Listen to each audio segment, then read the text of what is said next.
जय जगन्नाथ नमस्कार। मु आज आपण मानकु गोटे माछ पोईपत्र बेसर दे रेसिपी बनाऊँ देखी से आवश्यक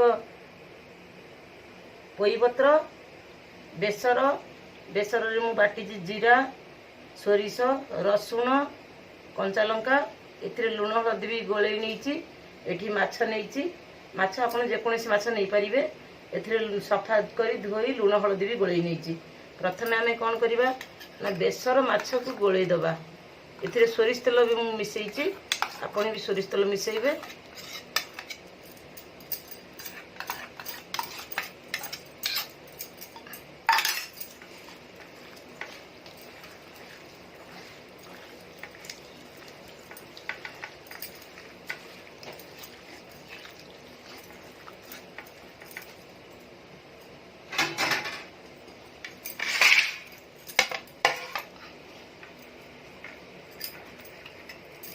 एमती के बड़ बड़ पत्र नहीं करी तार एगुड़ा सब छड़े देवे ये जो डेम्फटा को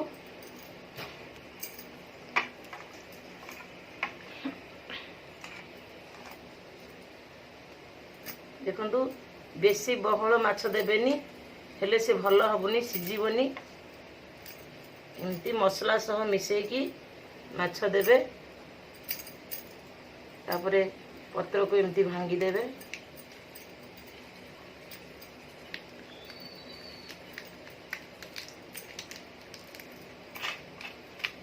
इन तल मुहा कर रखिबे नले खोली जीव सब पत्र।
एमती प्रस्तुत कर देछि जीवा तावर तेल देकरी आपको बनैबा।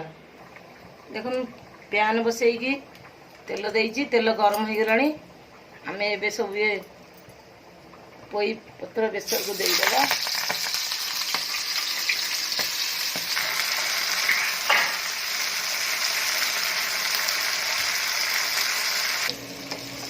एबे को लेउटे देखिबा देखो बढ़िया अंदर हो जाइए गोटे पट आ गोटे पाख एमती लेउटे देवा।